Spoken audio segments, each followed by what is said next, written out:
Hello everyone, welcome to another video here on the channel. As always, I kindly ask those who haven't subscribed yet to please subscribe, give the video a like, and feel free to engage in the comments section. This is definitely the video that took me the longest to record. I believe this is the 8th or ninth attempt I've made. I went through all the previous ones because when I listened to myself, it reminded me of Dilma speaking. Because it's a challenging subject, right?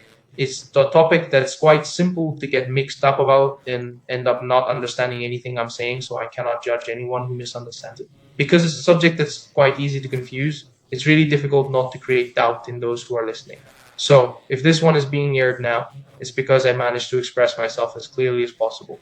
It's not by doubting anyone's intelligence, quite the opposite. It's by self-critiquing exactly my difficulty in succeeding. I don't want to convey that message as it's confusing. It's a topic that causes a lot of confusion. So speaking as clearly as possible is now. I think I'll be able to speak. This video is not edited, not least because I don't know how to edit. I'm too dumb for that. I record and just send it. Obviously, I listen before I speak. And most of the time, the first or second time, I publish what comes out because now this one is really complicated because it's a very difficult subject to talk about. It's not hard to understand if I convey it clearly. It's tough to discuss due to mixed feelings.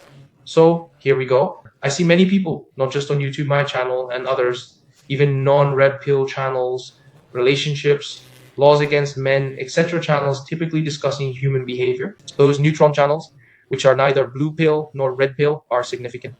It's commonly understood that people discuss relationships, and this happens in real life human interactions, whether it be with colleagues, friends, or family. This was something I noticed as well during my last visit to the United States in 2019. I observed the struggles faced by individuals who are single, specifically focusing on both single men and women. There's a widely discussed notion, frequently mentioned across various media platforms that I've noted, which is often talked about by many people. This idea suggests that the current generation of singles is causing harm to both men and women. Like men and women are unhappy. Some women even say, well, your channel is nice. I've seen some comment here. I agree with what you say and so on. But it's not just women who are suffering, men are too. So it would be kind of purple pill for women. Purple pill, for those who don't know, is the purple pill, right? That person who isn't even between the blue pill and the red pill. She's somewhere in the middle ground. She understands there's decay, yet she still holds on to the belief in exceptions and that happy ending is possible for her, right? Anyway, I'm not judging anyone here. I'm merely stating what the situation is. So I'm going to clarify further, and then whoever is listening will understand what I'm saying. Consider examples from your own life, like friends, family, or even yourself, okay? If it suits the context, draw on your experiences to see if your perception aligns with mine. Leave that in the comments. Here's what I see. Let's consider single men aged 18 to 40, men who are of criminal majority age in Brazil, up to 40, still from the 80s. These single men, I mean those single for at least 6 months or a year, not just out of a relationship, which I'll discuss later. The guy who's been single for a while, well, there are exceptions to this. Here, I think exceptions are bigger than the usual 1-2%, maybe 10-20% isn't absurd. Generally, I believe about 80% of these guys single for 18 or 40 years are missing dating. I don't see these guys lacking dates. Often they suffer from a lack of sex, where the guy sometimes gets, sometimes for religious reasons, or the guy lacks money or courage. I don't judge. I respect views on call girls. But sometimes he's just alone, touching, Tinder isn't working, he lacks value, and women don't want him, right? So actually that is precisely why there tends to be a significant amount of confusion surrounding this particular issue. It is much more related to a sexual need, right, rather than being primarily about an emotional need, isn't it? Because here's the thing. The man who is in scarcity often believes he's looking for love, but in reality, he's usually seeking sex. However, this quest for love on the man's part is quite misleading. Here's the thing. When a guy enters into a relationship, he commits to a relationship. Whenever I mention a relationship here, I'm specifically referring to dating. It's not about sex. It's not about a casual fling. In this video, relationship means dating. The guy enters a relationship thinking he'll gain everything he lacked before. He lives in scarcity, as Miguel from Attitude Alpha explains about scarcity and abundance. The guy in scarcity has a girlfriend, then stays. Then he falls into the kind of love that Elita talks about, which is unhealthy infatuation, where he becomes a servant of love. And then this guy obviously realizes that if his girlfriend breaks up with him, we know that more than 80% of relationships and marriages are ended by women. then that guy is going to suffer like that in a terrible pit. Then the guy will suffer. So what's the first topic? The first observation I make: generally, there are exceptions. Single men aren't lacking in dating. They have sexual needs, and those who fulfill them are fine and unlikely to get hooked because men are waking up more, even those without abundance. Men don't suffer much from dating because even those with little contact with women have other hobbies. Men often have hobbies that women tend to be more specific about, but guys usually don't mind. Women might tease a guy who enjoys watching anime or reading manga. A guy who spends a lot of time playing computer games generally doesn't care. You understand what I'm saying? I want to acknowledge the Generation Z guys who were born in the early 2000s. These guys are quite detached from things. I think these guys are growing up in such a hostile environment with such a shortage of women because women their age are all getting, I won't say rich, but earning a lot more money than average, and not all. All of them are rich, a lot more than average with TikTok, OnlyFans, and these futilities of sending pics and photo packs, and then the carousel of pics from various super alphas that these guys have really turned on the fuck button.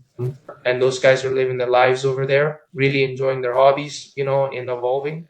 From what I can see, these guys don't seem to care much about moving over to the more sexual side of things. It's more a pattern when they're older and have evolved more because they also experience Brazil getting inflated and broke. So these guys don't really care much about shaming, nor do they care much about what other people think. I'm noticing many kids on my channel commenting about 16, 18. They're saying they don't really mind. They play their games, hang out with one girl or another, and enjoy life with their PC gamer. So it's pointless for women to try to ridicule these guys because they just don't care. They're quite immune to this female bonus. So let's wrap up this part about men before we discuss women's struggles later. What I see is a man single for long doesn't miss dating. He experiences a significant sexual drive due to his libido and the constant stimuli presented to him, often from the numerous women he encounters. I recall coming across a study, although I've never been able to locate it again, which suggested that when you see a woman you know personally alongside alluring photos of her, the levels of testosterone, hormones, and dopamine increase substantially more than when viewing pornography. Because it's not really common to think that your school building will feature a photo of a big boy on Instagram, but nowadays this has become quite the norm. So these young men are exposed to a great deal of stimuli, and it's not solely due to pornography. A significant part of it comes from the women around them. And I've mentioned before, if women choose to post pictures on Instagram, I don't judge them for it. Please feel free to tell me that I'm only explaining the stimuli in the environment and the consequences they'll have after this has already happened. So for us to close with men, this topic is a bit redundant. I say it several times so as not to create confusion because it's a topic, look, it's very difficult to talk about, okay? So single men, they're not suffering from a lack of dating, right? And they really suffer a lot when they get their asses kicked. And so the guy I mentioned earlier, the one who got into a relationship with a poor mentality, when his girlfriend breaks up with him, that's when you truly see what a man's suffering is like. Then this guy usually ends up going out drinking, crying with his friends, and completely losing it. Wow, what you often see is a man who ends up losing 10 kilos. You can see there'll be a lot of guys commenting here about this. Back when I was a larger person, my boyfriend was dating me, and I decided to see a psychologist. I ended up losing 10 kilos and all that. There's just too much of that going on. It happens quite often, really, quite often. Men truly face a lot of struggles when it comes to relationships. So the man's emotional pain is significantly more connected to the end of the relationship, especially when the woman breaks up with him, than it is when he is just single. After she ends the relationship, he tends to remain single for a period of around 3 to 6 months, often feeling depressed during this time. This duration is typically how long it takes for him to recover, according to the doctor. Some take up to a year, 2 years, but the average is 3 to 6 months for a guy to regenerate completely from a relationship. There are guys who are more attached, more abundant, who have forgotten in a month, but the rule is 3 to 6 months. And when he's been single for a while, and especially if he has a minimally active sex life, I'm not even going to say that he's a super chat, having several women, he'll end up forgetting about it, right? Right. So let's move on to the women now. So it's clear about men, right? I'm seeing a lot more single men who are sexually needy and don't give a damn about dating, right? Rather than men who are like, oh, I want a girlfriend. Then when these guys break up, when they're broken up with, in fact, they rarely break up, then they go up. Now it's the opposite with women. Here's what I'm seeing from 25 onwards, okay? Okay. Obviously, you won't find it difficult, but there's a woman of 19, 20 years of age suffering and wanting a boyfriend, right? No matter how there are, aren't there? Worse still, there are more than I thought. It's just that they're still in their prime. They're still riding all the speedboats, partying a lot in gated communities. The super alphas are fucking them, so they're in their prime. They're hardly going to be looking for a boyfriend. But from the age of 25, 26 onwards, even if it's unconscious, even if she's still preaching the idea of being single and only getting married after 30, unconsciously biology is already knocking on the door and she's already going to create monogamy. Then there are the great Sunday reflections on Instagram that we talk about and everything else. So the woman goes, she already wants it, she already suffers. Why do women suffer wanting a boyfriend? It's much more due to projections that 20, 30 years ago, women didn't suffer so much because it was very difficult for women to end up stranded. Really difficult because it was kind of natural. Women weren't so worried about it. Not today, with 25, 26. She's seeing a girl from her town there who married a rich guy through social climbing, who got engaged on a paradise beach. She's seeing women there who studied with her having weddings for 300, 400,000 reais. She sees DJ Alok spending his honeymoon in the Maldives. She's watching all this, not to mention Netflix, movies, etc., books, novels that only intensify the feminine playfulness. So what happens is that the woman begins to romanticize things and she starts desiring a boyfriend. She really starts feeling the weight of being alone. This woman will become more receptive to casual relationships, even if she finds it hard to resist those super alphas. She'll begin to give other guys a bit more opportunity, you see. She'll start imagining some of the skills they think she possesses. Like when they make those little dad jokes and she thinks, I'm the dad. The woman really enjoys preparing these dishes that are quite simple for anyone to make, such as leek risotto, stroganoff, and straw potatoes. Then she mentions that she's getting married. Later, she's seen enjoying a glass of wine on a Saturday night while watching Netflix. She also posts about things like suffering and marriage. This is something that can be verified in real life. I'm not here to judge that. Anyone on Instagram can notice women they know who frequently engage in this behavior. So they begin to feel desperate. They truly desire a relationship. The issue is that they are seeking a very high level relationship because there's no lack of suitors. Not every guy aiming to date is a big shot. There are some men who are red pilots, others are purple pilots, and even some are black pilots. There are men who really understand how the dating game works and manage to maintain a healthy legal relationship. That's what I mentioned in my video about why some dating relationships still succeed.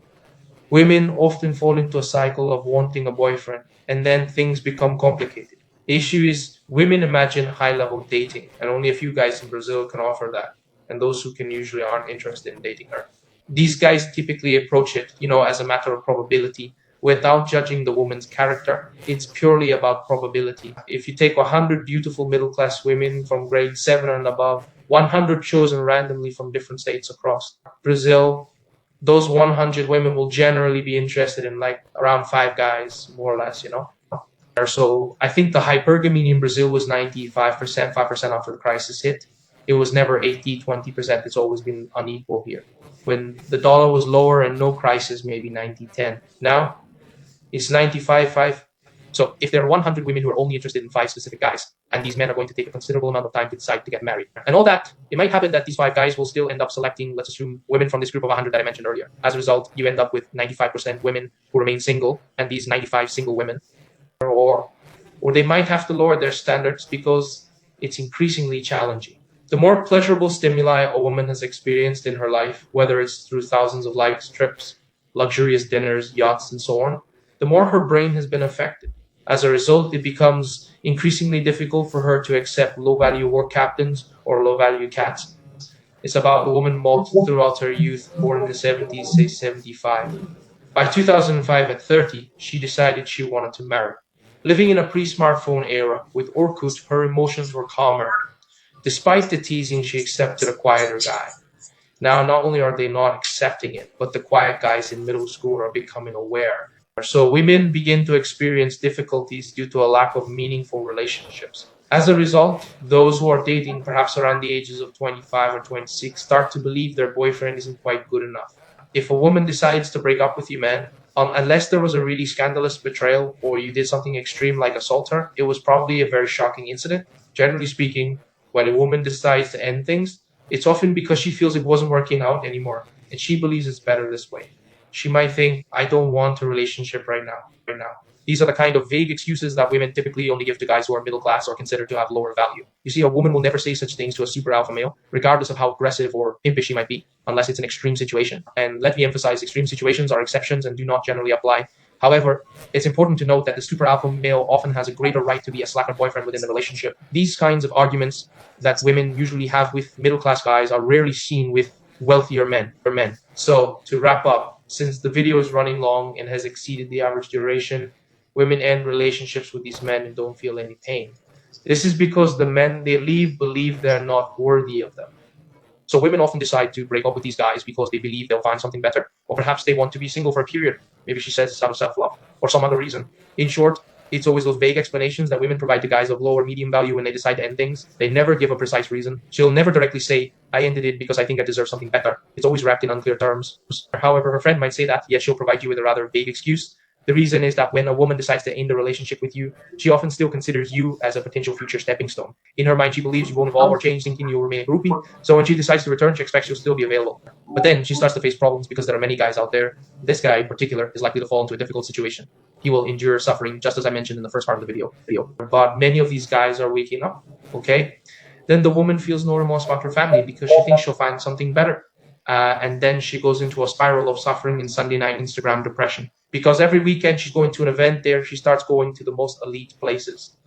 And in the places of social mountaineering, as I said in the videos, traveling and everything else, she finds nothing. She gets nothing. In terms of probability, it's quite challenging to locate the specific guy they are searching for. I'm planning to create a video focusing on the fortunate few who do manage to find him, highlighting how incredibly lucky these women truly are. And that's the essence of it. To summarize, here's my viewpoint. Men who have been single for an extended period tend to be relaxed and uninterested in dating. They mainly have sexual urges due to their libido and constant stimuli, like being exposed to attractive women frequently. When a man is kicked, he's kicking the ass, and as a result, he's going to suffer. That's just the way it is, it's normal. On the other hand, when a woman is single, she often wants to date someone all the time, no matter how much she insists that she's fine on her own. She desires a soap opera to like relationship, a perfect life, as seen on Instagram. And when she breaks up, she doesn't appear to suffer. I rarely see a woman who's gone through a breakup suffering in any noticeable way, unless her ex becomes involved with someone who is much more beautiful than she is. Then you'll see what suffering is. Even if it's ego suffering, then the woman gets bitten. Beauty, so that's the perception. Sorry about the redundancies, the possible plenary sessions, because this is a very difficult subject to talk about, and this video was very long. Big hugs to everyone.